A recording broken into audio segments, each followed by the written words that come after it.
കഴിഞ്ഞ മാസം ഒറ്റയടിക്ക് 4000 രൂപയുടെ വ്യത്യാസം ഫോൺ ബില്ലിൽ കണ്ടപ്പോൾ ഞാൻ കരുതി BSNLകാർക്ക് തെറ്റിയതായിരിക്കുമെന്ന്. നിങ്ങളുടെ കല്യാണം ഒരു ധാരണ മാത്രമേ ആയിട്ടുള്ളൂ. ഇനി മോതിരം മാറൽ, കല്യാണ തീയതി നിശ്ചയിക്കൽ, പിന്നെ കല്യാണം എല്ലാം കൂടി എത്ര മാസം എടുക്കുമെന്നൊരു നിശ്ചയമില്ല. അത്രയും കാലം ഫോണിൽ കിസ് ചെയ്താൽ എന്റെ കാശ് എത്ര പോകുമെന്ന് ആർക്കറിയാം? നിൽക്കണേ ഇവിടെ. MSW പാസ്സായിട്ടുണ്ടല്ലോ, ഉടൻ തന്നെ ഏതെങ്കിലും ജോലി കയറ്. എന്നിട്ട് ശമ്പളം കിട്ടുമ്പോൾ ഒരു സെൽഫോൺ വാങ്ങിച്ച് വിനോദമായിട്ട് ഇഷ്ടം പോലെ സംസാരിച്ചു. ദിനേട്ടൻ പറയുന്നത് ജോലിക്കൊന്നും പോകണ്ടെന്നല്ലേ? എങ്കിൽ ഇവിടുത്തെ ഫോൺ ബില്ല് അവനോട് അടക്കാൻ പറ. നീ എപ്പോഴാ ബാംഗ്ലൂർ പോകുന്നത്? തീരുമാനിച്ചിട്ടില്ല. എന്തിനാ നീ ഇപ്പൊ ബാംഗ്ലൂർ പോന്നേ? അത് പിന്നെ ഒന്നുമില്ല, വെറുതെ.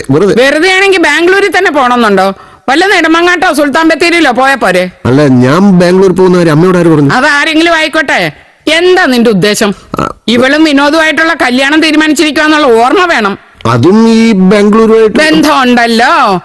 വിനോദിന്റെ പെങ്ങളെ അനുപമ ബാംഗ്ലൂരിലല്ലേ പഠിക്കുന്നേ? ഇവളെ പെണ്ണ് കാണാൻ വിനോദിന്റെ കൂടെ അവൾ ഇവിടെ വന്നപ്പോ ഞാൻ ശ്രദ്ധിച്ചതാ. അവളോടുള്ള നിന്റെ ഒരു കുഴച്ചിലും മറിച്ചിലും. അമ്മ വേണ്ടാത്ത ഓരോന്ന് പറയരുത്. നിന്റെ ഒരു വിരലണങ്ങി എനിക്ക് മനസ്സിലാവും അതെന്തിനാണെന്ന്.